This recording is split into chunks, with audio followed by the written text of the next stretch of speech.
নমস্কার। স্বরচিত কবিতা পাঠ। কবিতা দুর্গা তুমি এসো।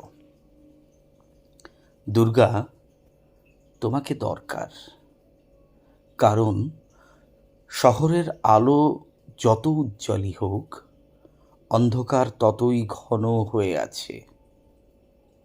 আজও রাস্তায় নেমে আসে মুখোশ পরা অসুরেরা। তারা হাসে, তারা কথা বলে, তাদের হাতে ফুল, অথচ চোখে বিষ। নির্ভয়ার স্বপ্ন ভাঙে তাদের নীরব আঘাতে। অভয়ার হাসি মুছে যায় কারণ নজরে না পড়েই। আমরা দেখি, তবুও চুপ থাকি।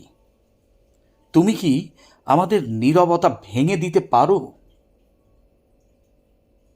দুর্গা তোমাকে দরকার, কারণ প্রতিদিন ট্রেনের কামরায় এক মেয়ে উঠে আসে ক্লান্ত চোখে, কাঁধে সংসারের বোঝা, তার আঙুলে শ্রমের কালো দাগ, তার মনে জমে থাকা দুঃখের অগণিত কণা। বোনাস হাতে পেয়ে সে শুধু দুদিনের জন্য নিজের মতো বাঁচতে চায়। তার সেই স্বল্প বিশ্রামের মুহূর্তগুলো কি তুমি রক্ষা করবে না? দুর্গা তোমাকে দরকার, কারণ খোলা আকাশের নিচে বসে থাকা অনেক তরুণীর চোখে ভয় আর সাহস একসঙ্গে লড়াই করে। চাকরির প্রতিশ্রুতি তাকে বারবার ডাকে, আবার তাড়িয়েও দেয়।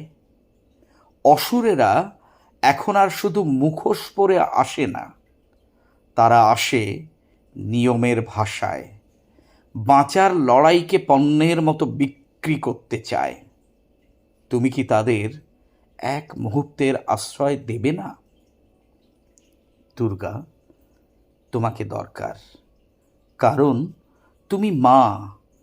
তুমি শুধু জন্মদাত্রী নও, তুমি আশ্রয়, তুমি সুরক্ষা, তুমি করুণার আলো।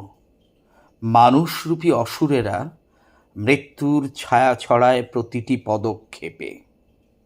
ভয়ের বীজ বনে, একাকিত্বের দেয়াল তোলে। তুমি যদি হাত বাড়াও, আমরা কি আবার বিশ্বাস করতে পারবো যে বাঁচা সম্ভব?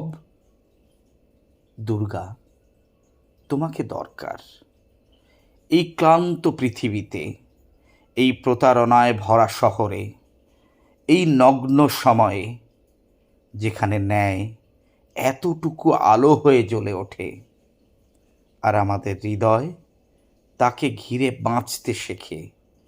তুমি না এলে আমরা শুধু অপেক্ষা করব, আর অপেক্ষার ভিতরে নিঃশব্দে হারিয়ে যাব। এসো মা, আমাদের পাশে দাঁড়াও, নিঃশব্দে, ধীরে, যেভাবে শুধু তুমিই পারো।